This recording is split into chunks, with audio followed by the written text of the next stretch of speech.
Hey, hey, what's going on? What's going on? Welcome, welcome. All right, if you are catching this on the replay, make sure you hashtag replay so that I know that you were here. And if you are catching this on the replay, you can skip ahead to about a minute and a half mark to get to the content. When you jump on, let me know who you are and where you're from so I can shout you out and say hello after the broadcast.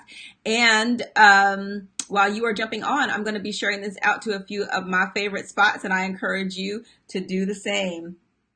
This week we ain't gonna be here long today, y'all, but we're gonna have a little bit of fun. Okay. Wait a minute. Let me get this shared out and then we'll get going. Cause it's Friday and yeah, we got stuff to do. All right. Let me share and hush. Cause y'all know how I do where I can't get my whole entire life together and share this stuff out. Da, da, da, da. Right here. Hey, hey. How are you? All right. Okay, we good. I think I'm done with that. I know I missed some spots, but it's one more spot, and I'm gonna be done. Okay, cool. So here we are. Hello, hello, hello. How are you? Whoo. Okay, y'all. So let me get the housekeeping announcements out the way. Wait, hey, Kimberly Ann. Hey, Felicia. Hey, Tiffany. Okay. Because y'all know it's about to be funny. All right. So let us get started with the housekeeping announcements. All right. The next big day is tax day, April 15th. You must either file your taxes or file an extension. If you file an extension, it is for filing paperwork. It is not for paying your taxes. So if you have a tax liability, that is also due on April 15th.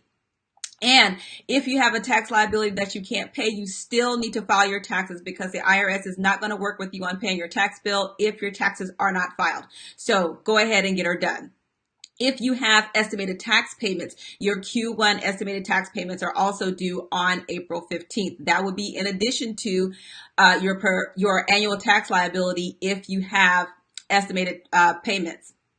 And then we have, if you have not filed your 2015 taxes and you are doing a refund and you are due a refund, I don't know what I'm talking about today. Y'all, I'm tired. All right. If you're due a refund, you've got until April 15th to claim it or it will become the property of the Department of Treasury and they are not going to send you a thank you note for that contribution. All right. I think that is it for the housekeeping announcements. Let me get our intro out the way and then we will get down with the content.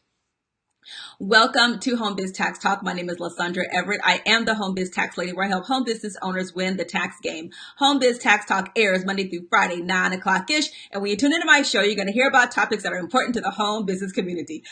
Okay, y'all.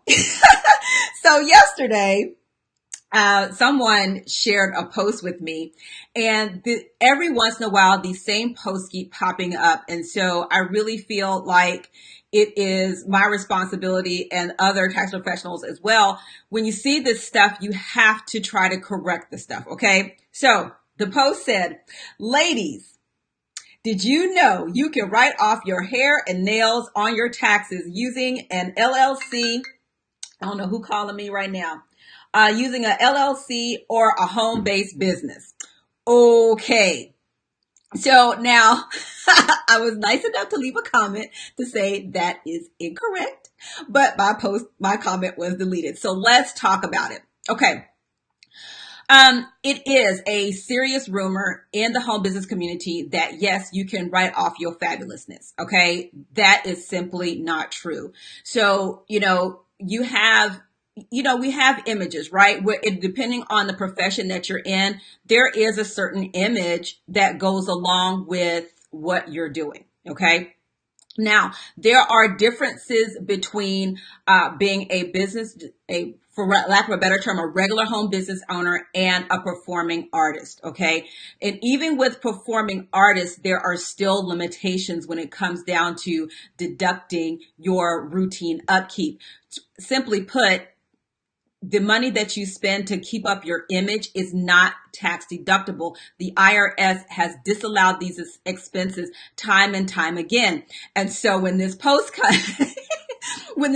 came out yet again, to say you can deduct these things, you have to really you have to correct that, because there are only certain instances that you may be able to deduct it. But at the end of the day, the IRS is going to make that determination. So let me give you an example. There was one of my colleagues shared a story about a person that is on TV, and she routinely deducted the cost of her outfits, her hair, her nails, her makeup. Well, she got audited and she had to pay back about $70,000 because those expenses were disallowed. Now, we're not talking about uniforms, okay? So let's talk about that. So a uniform is something that's not ideal for streetwear. So if I go to, I don't know, let me think of a place really quick that has a particular, okay, let's look at, like police officers and military. Those are the only people I can think of right now. These are uniforms that are not suitable for everyday wear. You're not going to wear a police uniform out to a formal dinner, right? You're going to wear a suit and tie. Now, in the event that where you work requires you to wear a suit and tie, because you can wear that suit and tie anywhere, it is not tax deductible. One of my favorites is, you look at employees that work in, Walmart or Target. They wear the blue shirt or the red shirt and khakis. Well, even though that is their prescribed uniform, that's not a tax deductible expense, because you can wear a blue shirt and khakis anywhere. You can wear a red shirt and khakis anywhere. Now, there is professional gear, okay? So we got Miss Tiffany on here. Miss Tiffany is a chef, okay? She does great, natural food and just yummy stuff, right? So if you've got a chef hat and a coat, that kind of thing is tax deductible, because you're not going to wear a chef hat, let's say, to church, right? If you the church hat lady, your church hat is not going to be the chef's hat. And if there's a proper name for that, I don't know what that is, but that's my point. So you have to really take into consideration, can I wear this somewhere else? Or is it strictly for work? I also have questions from ministers, right? Ministers wear suits predominantly, but the ministerial robes, those are tax deductible expenses, because you're not going to walk around in a ministerial robe just walking down the street. But, the suit that you wear under that is not a tax deductible expense. So I really need for you to understand that if your clothing is suitable for everyday wear, it is typically not tax deductible. Now, what may, emphasis on the may part, be tax deductible is if you're taking pictures like for advertising or something like that. That is a one-time thing. Or if you are a performing artist, what the first thing that comes to mind, I saw this video about there's a group of people that are mermaids. They're performing mermaids. They get their mermaid tails and they perform underwater. Okay, so you're not going to wear a mermaid tail on a regular day. That is a performance type thing. So please, please, please understand me when I tell you that on a regular day, your clothing, your fabulosity, your makeup, you go get your Sephora or MAC or whatever. That is not tax deductible, because that is makeup suitable for everyday wear. Now, if you have the different types of stage makeup like performances, and that's what you wear that for, then that would be tax deductible. But just because I want to go over to Mama's Brown Sugar and get her latest lipstick, because I want to look fabulous for you on these YouTube videos, on these Facebook Lives, that is not a tax deductible expense. I don't care how you slice it, you guys. Okay. And it's all well and good until you get audited for those things. You go and, we just deduct these things. But when you get elected for that audit and you got to pay that money back, then you're going to be crying the blues. So I'm telling you, and now the person that posted this listed herself as a tax strategist, you guys. Now I'm going to even though we're talking about this whole professional upkeep thing, let me say something. You got to really start checking people out in their titles, okay? Because I hear things like tax strategist. I hear things like I saw I saw this video where somebody said they were PTIN certified. Let me tell you what that means. PTIN is a preparer tax ID number. You go over to the IRS, you register, you get a preparer tax ID number. That's all that is. That is not a certification. That is not a level of competency. So you have to be careful when people start throwing out these things that sound all good, even though it sounds good. Listen, if they got a PTIN, you can go to GOOGLE and find out what that means, okay? You need to start looking these things up, because a lot of times people will come up here and they say stuff with all this authority. You're like, where are you coming from? Because see, I'm going to tell you, I'm an enrolled agent. I can go find tax code to prove what I'm telling you. Okay. You go ask people to start showing you some tax code, a publication or something. Okay. Because at the end of the day, even publications, this is an aside, but this is something that you need to know. A publication is something that the IRS, it takes the tax code and put it into plain English. But when you go into a court of law and you have to deal with taxes, the publication means zero. You need to have tax code. Okay. Yes. So when you get a publication, you need to look for the tax code that governs that publication. That's what you need. That is going to help you stand up in court. But, you do. And my friend James said the new title is tax charlatan. Yes, you got tax charlatans, tax quacks, wannabes, all this. Listen, the scary part about taxation, okay, is that you can get your preparer tax ID number. You can get you some tax software, and you can hang a shingle and say, I do taxes. And that's all you need. That's it.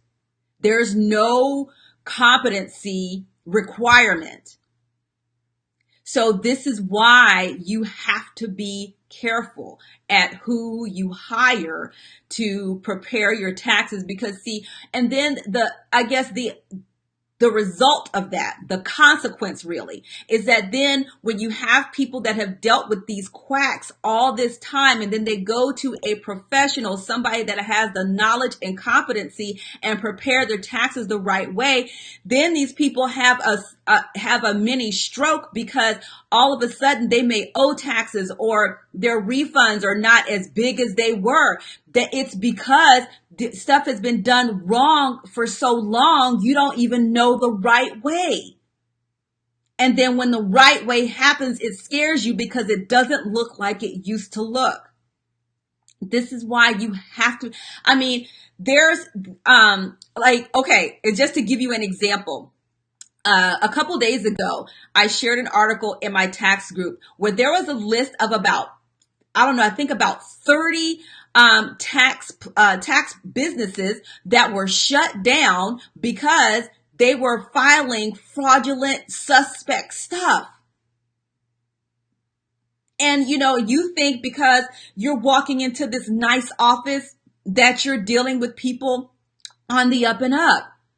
And unfortunately, that's not the case. And the only way that you find out about it is if somebody gets shut down, or you start getting letters from the IRS saying, hey, we want to, we need more information about this deduction that you took.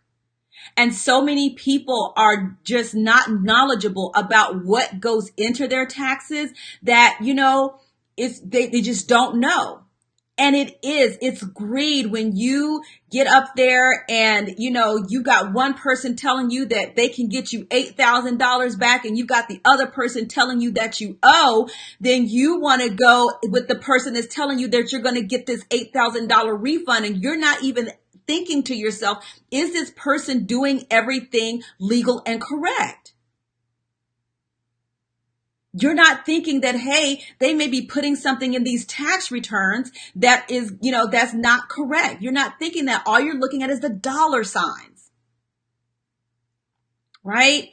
So, so you got to you have to, you've got to look, you got to get second opinions.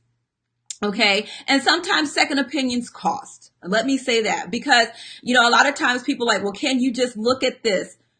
Okay. That takes up time. Okay, it really does. And so this is why when we as tax professionals, when we ask for your previous returns, we're looking not only to see what was done, but if everything was done correctly or if there's some stuff that you need to know. Like I had a new client that I got. I'm looking at her tax return like, yo, you got $21,000 worth of itemized deductions, but I don't see your Schedule A. Oh, but that tax professional that prepared her taxes went to jail for fraud. So this is why I'm telling you guys, you have to know what's in your tax return. You have to ask questions about the numbers and all of that to make sure that they actually make sense. And listen, please stop taking your tax advice from Facebook and YouTube and Google and all of that, because there are just as many people out there putting out false information as there's trying to put the right stuff out there. Don't just go with what sounds good, because what sounds good in the beginning might not be good in the end. And I promise you, what the cost that you would have paid up front is going to be way less expensive than the consequences you're going to have to face when you're dealing with fraudulent stuff, when you're dealing with fraudulent tax deductions, when you're dealing with fraudulent credits and all of that stuff. The IRS is not playing. Okay. So yeah, I had to come out and talk about this whole professional upkeep thing. Y'all gonna professionally upkeep yourself writing some checks to the government. And people that are doing this, when you get caught and you're continually claiming these fraudulent deductions on people's taxes, I'm talking to the tax preparers now. When you are continually claiming these fraudulent deductions on people's taxes, you will get shut down and lose your ability to practice. If your tax business means anything to you, cease and desist. That's all I'm saying. Don't do it anymore. I don't care, what the client wants, all that. I don't care. If you know it's wrong, don't do it. It is not worth it to your business.